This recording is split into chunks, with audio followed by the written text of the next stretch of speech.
جی السلام علیکم ورحمۃ اللہ وبرکاتہ۔ آفتاب اقبال گرفتار ہوئے، رہا ہو گئے،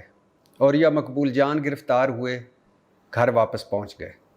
لیکن عمران ریاض تاحال گرفتار ہیں اور ابھی تک گھر واپس نہیں پہنچے۔ گزشتہ روز chief justice Lahore high court Amir Bhatti نے عمران ریاض کی بازیابی کے لیے ڈی پی او سیالکوٹ کو 48 گھنٹے کی مہلت دی ہے اور کہا ہے کہ انہیں پیش کیا جائے۔ لاہور ہائی کورٹ میں عمران ریاض کی بازیابی کی درخواست ان کے والد اور ان کی فیملی نے دی، ان کے وکیل پیش ہوئے اور چیف جسٹس نے سماعت 18 مئی تک ملتوی کرتے ہوئے کہا کہ عمران ریاض سے متعلق تمام ریکارڈ اور سی سی ٹی وی فوٹیج جمع کروائی جائیں، اور chief justice Lahore high court نے کہا کہ تمام ایجنسیز کو حکم دیتے ہیں کہ عمران ریاض خان کو بازیاب کرانے میں پولیس کی معاونت کریں۔ Chief justice Lahore high court justice Muhammad Amir Bhatti نے عمران ریاض کے والد محمد ریاض کی بازیابی کی دائر درخواست پر سماعت کی۔ عدالت نے ایس ایچ او کو شوکاز نوٹس جاری کرتے ہوئے 7 روز میں جواب جمع کروانے کا حکم دے دیا اور 7 روز کے لیے انہیں معطل کیا، لیکن بعد ازاں ایس ایچ او کا جو معطلی کا نوٹس تھا وہ مؤخر کر دیا اور ایس ایچ او کو شوکاز نوٹس جاری کرتے ہوئے جواب طلب کر لیا۔ عمران ریاض کا آپ کو پتہ ہے کہ وہ سیالکوٹ ایئرپورٹ، سیالکوٹ کے قریب سمڑیال ہے، وہاں سے جو سیالکوٹ ایئرپورٹ ہی کہلاتا ہے وہاں وہ انہیں گرفتار کیا گیا تھا، اور وہاں سے وہ عمان جانا چاہ رہے تھے۔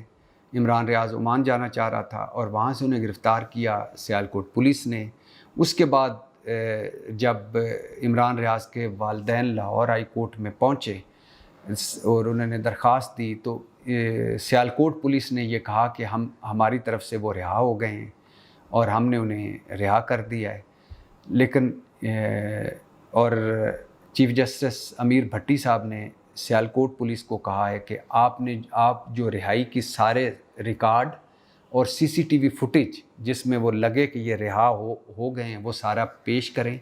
اور ایس ایچ او کو بھی انہوں نے ایس ایچ او کو پوچھا کہ آپ نے کس درخواست پر انہیں گرفتار کیا گیا تھا، تو ان کے پاس کوئی جواب نہیں تھا، اور بلکہ بعد میں پتہ چلا کہ پہلے گرفتار کر لیا، بعد میں وہ مقدمہ اندراج کیا اور پھر وہ مچلکے پہ اندراج نظر نہ آیا، پھر اس کے علاوہ وہ کوئی تسلی بخش جواب نہ دے سکے ایس ایچ او، اور ڈی پی او نے سارا معاملہ ایس ایچ او پہ پھینک دیا، تو ایس ایچ او کو پہلے عدالت نے معطل کیا، پھر معطلی کا مؤخر کر کے شوکاز نوٹس دیا اور ڈی پی او سیالکوٹ کو کہا کہ وہ 48 گھنٹے میں عمران ریاض کا ایک تو سارا وہ ریکارڈ پیش کریں کہ گرفتار کس طرح کیا، رہا کب ہوئے، اگر آپ کہتے ہیں کہ وہ آپ سے رہا ہو گئے ہیں تو وہ رہا کی سی سی ٹی وی فوٹیج اور ریکارڈ پیش کریں، اور دوسرا انہوں نے کہا کہ ایجنسی سے مدد لیں اور انہیں بازیاب کرانے کے لیے ایجنسی سے مدد لیں اور انہیں بازیاب کرا کر پیش کریں۔ یہ عمران ریاض صاحب تیسری مرتبہ گرفتار ہوئے ہیں، ان کے جو گفتگو ہے یا ان کے خیالات ہیں اس پہ ہم جیسے سارے جو ان کے دوست بھی ہیں وہ بھی اختلاف کرتے رہے ہیں ان سے، اور کئی دفعہ پروگراموں میں بھی ہم نے کیا ہے، وہ ہارڈ لائن لیتے ہیں، اور جیسے چیف جسٹس امیر بھٹی صاحب نے اپنی سماعت میں بھی کہا کہ ایک قانون ہے آزادی اظہار رائے کا کہ ہر بندہ اپنی رائے میں آزاد ہے، اگر یہ قانون ہے تو پھر گرفتاریاں کیوں، اور اگر گرفتاریاں ہیں تو اس قانون کو ختم کر دیں۔ پھر انہوں نے یہ بھی کہا کہ کیا ملتا ہے ایسی گرفتاریوں سے، کیا ایسے مقصد اور حاصل وصول ہوتا ہے۔ تو اسی دوران عمران ریاض کے والدین نے اور ان کی فیملی نے وکیل کے ذریعے یہ بھی کہا، اور یہ سوشل میڈیا پہ بھی ان کے بھائی کا ایک پیغام آیا، اور اس کے علاوہ بھی ان کے دوستوں میں بھی آیا کہ شاید وہ بہت بیمار ہیں زیر حراست، یا شاید ان کی طبیعت خراب ہے، یا شاید ان کو سانس لینے میں پرابلم ہے، یا شاید ان کی وہ اس کنڈیشن میں نہیں ہے کہ انہیں پیش کیا جائے۔ تو یہ ابھی تک اس کے بارے میں کوئی کنفرم خبر نہیں، اور اللہ کرے ایسا نہ ہو، اللہ کرے وہ خیر و عافیت سے گھر واپس پہنچیں۔ اللہ کرے وہ جو بھی مقدمہ ہے وہ مقدمہ ان پہ قائم تو وہ اس کو بھگتیں اور قانون کے مطابق، اور پھر وہ واپس گھر آ جائیں۔ اب آزادی اظہار رائے یا یہ آزاد اور جمہوریت، آزاد صحافت، آزاد جمہوریت، یا مضبوط صحافت، مضبوط جمہوریت، اور ہر نقطہ نظر سننا، اختلاف کو برداشت کرنا، تنقید کو برداشت کرنا، یہ ساری چیزیں ہیں مہذب معاشروں میں۔ وہ معاشرہ جہاں آئین کی حکمرانی ہو، جہاں قانون کی نظر میں سب برابر ہوں، جہاں اصلی جمہوریت ہو، اور جہاں لوگوں کی ویلیوز ہوں، کوئی اصول ہو، کوئی منطق ہو، کوئی اخلاقیات ہو۔ اب سوشل میڈیا بلا شبہ میں اور ہم سارے دوست اس حق میں، عمران ریاض سمیت ہم سارے اس حق میں کہ سوشل میڈیا کسی کی بھی پگڑی اچھال دیتا ہے، کسی پہ بھی جھوٹا الزام لگا دیتا ہے، کوئی بھی جھوٹے ٹرینڈ چلا دیتا ہے۔ سوشل میڈیا نہ بیڈ روم دیکھتا ہے، نہ کسی کی ریڈ لائن دیکھتا ہے، نہ کسی کو الزام سچا یا جھوٹا ہے، دھڑا دھڑ چلی جا رہے ہوتے ہیں۔ سوشل میڈیا کو ریگولیٹ بھی کرنا چاہیے۔ صحافی مادر پدر آزاد بھی نہیں ہوتے، ان کو بھی ایک ریڈ لائن کے اندر رہنا چاہیے، اور ان کے بھی جہاں ان کے حقوق ہیں وہاں ان کے فرائض بھی ہیں۔ جھوٹ نہ پھیلانا چاہیے، نہ جھوٹ بتانا چاہیے، جھوٹے الزام نہ لگانے چاہیے، نہ جھوٹے الزام پھیلانے چاہیے، نہ کسی پہ ایسی تنقید کرنی چاہیے جس کا کوئی جواز ہی نہ بنتا ہو،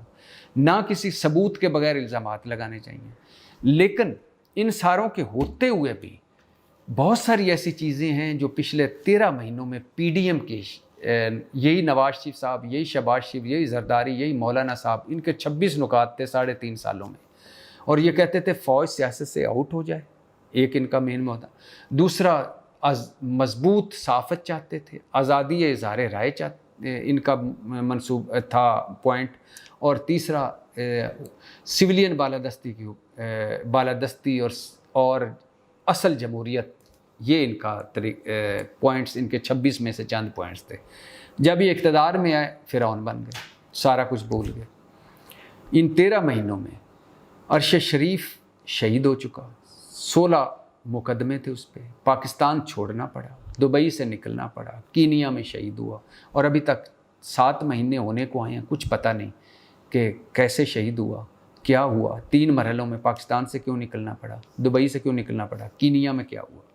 اسی طرح ڈاکٹر موحید پیرزادہ ملک سے باہر ہیں، صابر شاکر ملک سے باہر ہیں، سمیع ابراہیم پہ مقدمے ہیں، عمران ریاض 2-3 مرتبہ گرفتار ہو چکے ہیں اور اب پھر اندر ہیں، اللہ ان کو صحت دے۔ اسی طرح بول ٹی وی بند، اسی طرح ایئر وائی بند ہوا، آف ہوا، اسی طرح۔ اور اس سے پہلے عمران خان کے دور میں بھی اس عمران خان کے دور میں ابصار عالم کو گولی لگی، اسد طور کو مار پڑی، اس کے علاوہ مطیع اللہ جان اٹھایا گیا، اس کے علاوہ جیو پہ پابندیاں تھیں، میر شکیل الرحمان 6 مہینے جیل میں رہے۔ اور اس سے پہلے اگر چلے جائیں تو نواز شریف صاحب کے دور میں، نواز شریف صاحب کا تو بڑا شاندار ریکارڈ ہے۔ نجم سیٹھی جو آج ان کے چہیتے ہیں، ان کے یار غار ہیں، ان کے ساتھ لندن میں بوٹنگ بھی کر چکے ہیں اور پی سی بی کے چیئرمین بھی ہیں۔ کمال ہے ویسے یہ ہوتا ہے۔ اسی نجم سیٹھی صاحب کو انہوں نے اٹھایا تھا، اور آدھی رات کو اٹھایا تھا، اور پرویز مشرف بتاتے ہیں کہ میں آرمی چیف تھا تو مجھے نواز شریف نے کہا اس کا کورٹ مارشل کرو، میں نے کہا سویلین نے کیسے کروں۔ ملیہ لودھی پہ مقدمے، کامران خان پہ مقدمے، اور پھر جنگ پر میر شکیل الرحمان پر مقدمے، اور جنگ 1 صفحے کا ہو گیا تھا، 8 صفحے سے ہو کے، اتنا مشکل وقت تھا۔ اور اس سے پہلے بے نظیر بھٹو صاحبہ، انہوں نے بھی مقدمے قائم کیے۔ اس سے پہلے ضیاء الحق صاحب تھے، ان کے تو خیر کوڑے تک مارے گئے۔ اس سے پہلے بھٹو صاحب تھے جنہوں نے ایک وقت ہے کہ اپنے حامی جو ان کے ساتھ ان کی جدوجہد میں شامل تھے ان کو بھی نہیں بخشا، ان صحافیوں کو بھی، اور اخبارات بند کیے اور وغیرہ وغیرہ۔ تو یہ جب اپوزیشن میں ہوتے ہیں ان کے اور منہ ہوتے ہیں، جب حکومت میں آتے ہیں ان کے چہرے ہی بدل جاتے ہیں، چونکہ ان کے رویوں میں، ان کی پارٹیوں میں، ان کے فیصلوں میں، ان کے وجودوں میں جمہوریت نام کی کوئی چیز نہیں ہوتی ہے، سویلین ڈکٹیٹرز ہوتے ہیں۔ تو لہٰذا یہ کوئی پاسداری نہیں کرتے، جو ہمارے حق میں ہے وہ ٹھیک ہے، جو مخالف ہے اس کو فارغ کرو۔ تو مشکل وقت ہر دور میں ہوتا ہے ہمارے جیسے معاشروں میں، صحافت پہ بھی، ہر جگہ پہ بھی، اور کل بھی تھا، آج بھی ہے، کل بھی رہے گا۔ تو اللہ تعالیٰ بہرحال عمران ریاض صاحب پہ اللہ عمران کی مدد کرے، اس پر فضل کرے،